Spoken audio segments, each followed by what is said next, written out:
شمر ذی الجوشن، اس خبیث مردود نے عمرو بن سعد سے کہا تم سپہ سالار ہو، جنگ کے شروع کرنے کی اجازت دے دو۔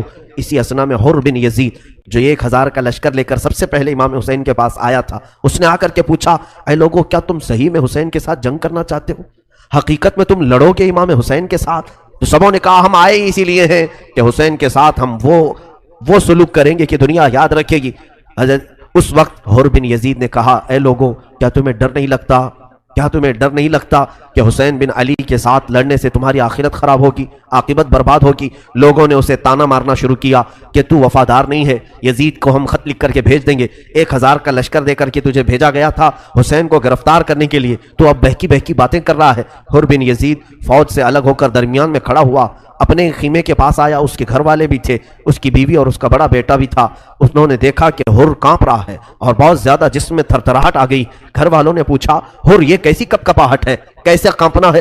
اس نے کہا میں ایک طرف جنت دیکھ رہا ہوں اور ایک طرف دوزخ دیکھ رہا ہوں، حسین کے خیمے کی طرف مجھے جنت دکھ رہی ہے اور یزیدی لشکر کی طرف مجھے دوزخ دکھ رہی ہے اور میں بیچ میں کھڑا ہوں۔ بتاؤ اے لوگوں میں کیا کر سکتا ہوں؟ میں اگر دوزخ کو جان بوجھ کر کے ہاتھ میں لے لوں تو دنیا میں مجھ سے زیادہ بے وقوف اور پاگل کوئی نہیں ہوگا۔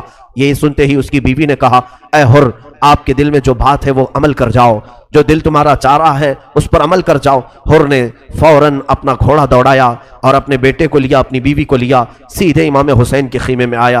امام حسین نے دیکھا یزیدی لشکر کا پہلا کمانڈر آیا ہے، پوچھا کہ کیسے آنا ہوا؟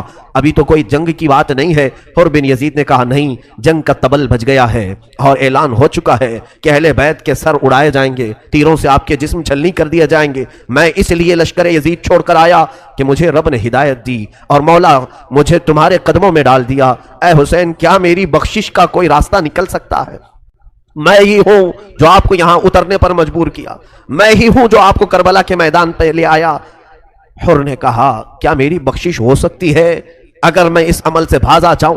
حسین ابن علی نے اس وقت بھی گلے لگایا اور کہا انت حر فی الدنیا و فی الآخرہ، اے حر تو دنیا میں بھی آزاد ہے اور آخرت میں بھی آزاد ہے۔